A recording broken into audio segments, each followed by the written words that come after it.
Hello, as always, Masha tells you stories and welcomes you to the second episode of a podcast, Film Gracia Artist, or just Film, if shortly. Here I share tales that inspire and reveal unique experiences of creators, makers, and lovers of all kinds. I hope you find this program interesting and encouraging, whatever you do, practice art or enjoy living and learning about other people's work. Work, especially creative one, is something that makes us think outside the box and realize various ideas, even if we don't accomplish anything by hand. You know the ancient story of Sisyphus, who was condemned for eternal rolling a boulder uphill? His activity has always been criticized by thinkers and regarded as a waste of time. But I guess that in this could be found some sense. It may teach us a lesson of a seemingly endless, purposeless task, prompting reflection on the meaning and purpose of life or the purpose of action. That's why it's crucial to pose lots of questions to inner self, whatever we do. Why do we make things? Is there any connection between the creative and logical nature of a human? Why do we do this? I'm sure you always linger in your mind on such topics, and that's great. When we work on something or make things manually, we reflect on an idea. Our brain connects different pieces of information, recalls past experiences, and engages in divergent thinking.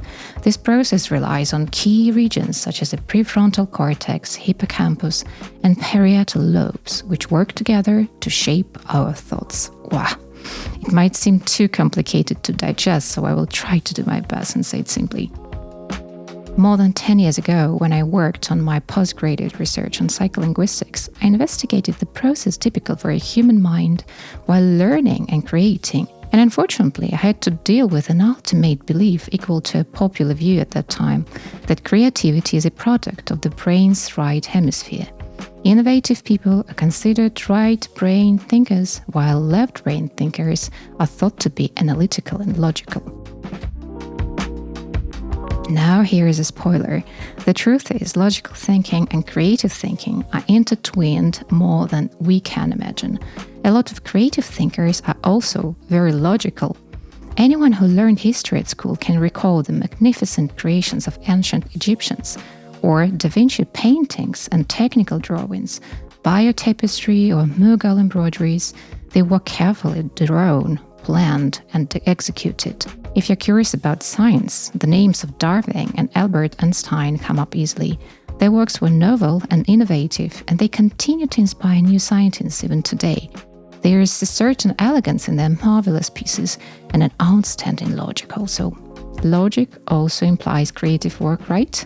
Creative thinking doesn't just mean art and feelings, and logical thinking doesn't just mean math and numbers.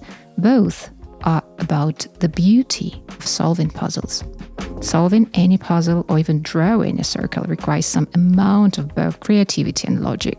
The first pushes boundaries, while the second formulates a process for testing or producing an idea.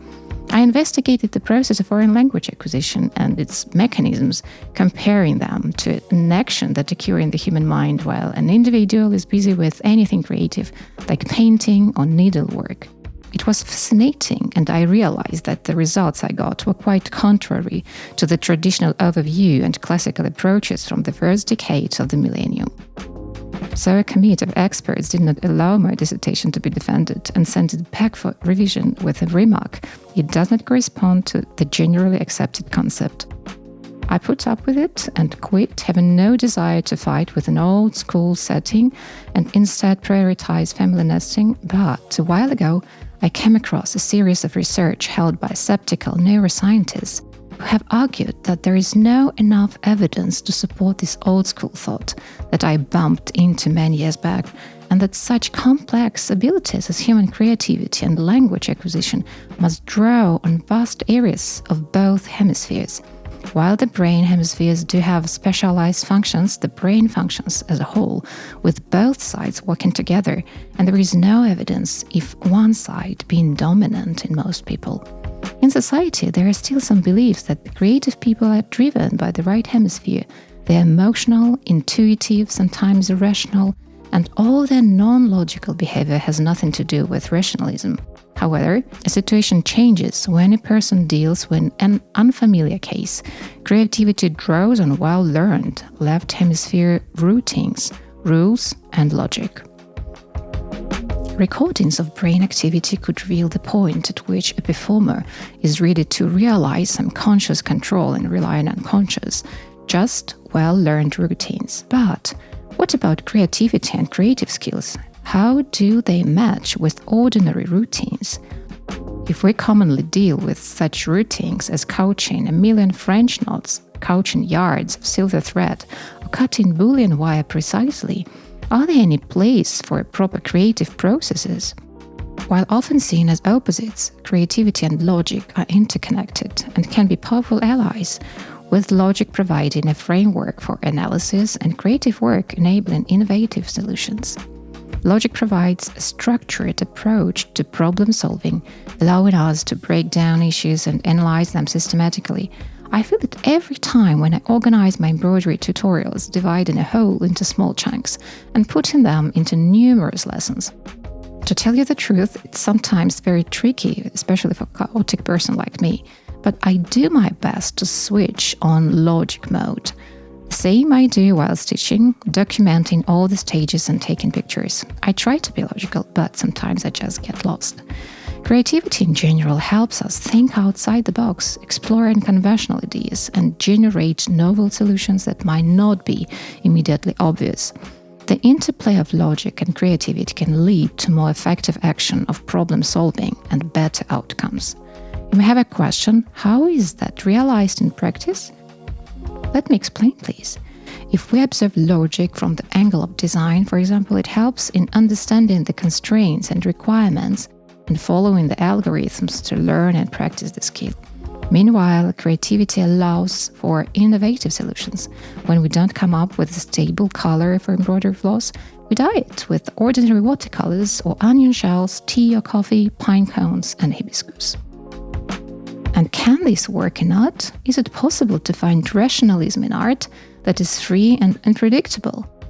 Actually, yes, in art logic can be used to understand the underlying structures and principles of art, while creativity serves for unique expressions. The most effective approach often involves finding a balance between the two, using logic to guide the process and creativity to generate ideas. Since these two parts are not mutually exclusive, and people who can think both analytically and creatively tend to be great communicators. Moreover, logic can be used as a tool to explore new ideas and test their feasibility, while creativity can be used to explore new ways of thinking and acting inside and outside of the presumed boundaries of reality. But why do we create?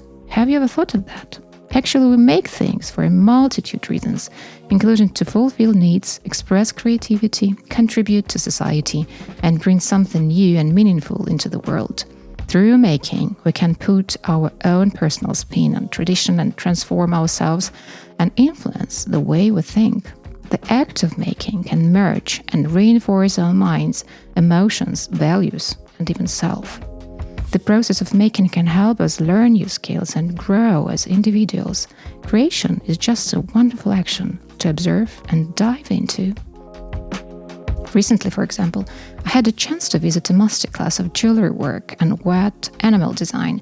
Just a quick note, the wet enamel technique provides coloring metal with pigments from glass powder, which are fused onto the metal surface. There were many people of diverse backgrounds, various ages and interests. Basically, they did not have any experiences in art, but had many experiences of various other spheres and professions. And the thing that amazed me was the eagerness, the passion, the interest. With enormous curiosity, they immersed themselves in applying wet glass powder on the copper plates. Sometimes, when watching how kids play at the playground, I see that they don't care about anything. They just play, being so curious. The same I observed while these managers, teachers, housewives, mechanics, doctors, and mathematics were painting, being obsessed for a while with organizing the designs, thinking of how to apply the colors without mixing them, not damaging the order and structure. They were absolutely happy at the moment of creating, crafting, giving priority to their inner self. They cared a lot about precision. They imagined how daisies look and sway in the grass. They recalled famous paintings and tried to realize some of them by unlocking the way of applying glass powders. They were curious, absolutely curious, and curiosity is really the basis of all thinking, no matter what logical or creative they are. When we are curious about the world, we want to think more about it. We explore it and we search for new reasons and ideas. But curiosity is really critical for creative and logical thinking because it provides new outlets for both. While we create, curiosity intensifies. So while the masterclass continued and the pieces were baked in the kiln, they changed the color due to the high temperatures. And it was also a standpoint of curiosity at which novice makers looked at the project of their work from a new perspective. It is fun because it gives a change, serving a great joy that is absolutely fantastic for all ages.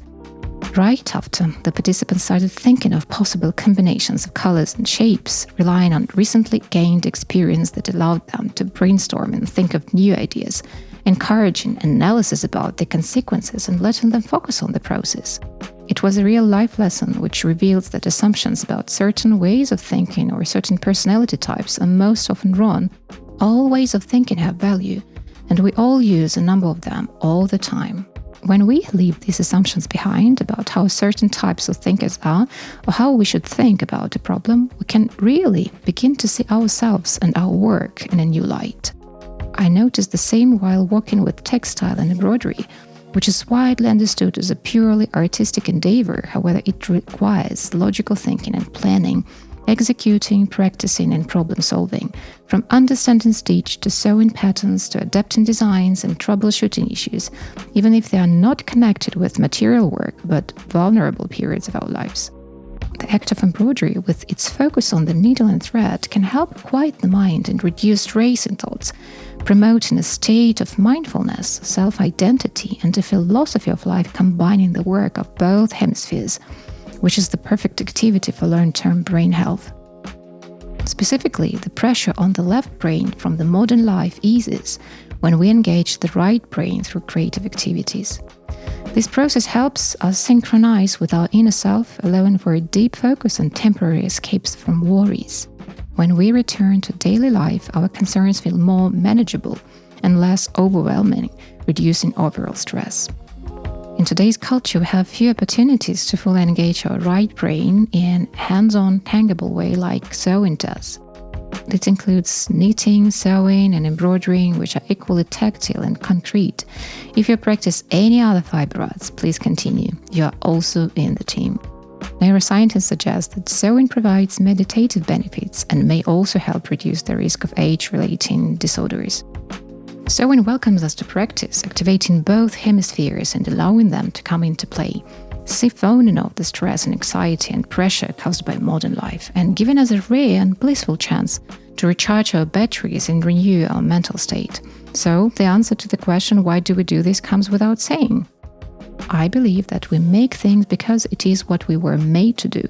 Naturally, we go on this path because it is in our genes. Nature guides us in a number of healthy ways. Why do I avoid this? We are the little creators of our lives and the world as we know it. Whatever we hold in our hands, brushes, paints, or textiles and threads, we should not eternally roll them uphill, but apply them with love and curiosity without any fear of mistake. Exercise your creative superpower that leads you to a happy and healthier life, and I will be back soon.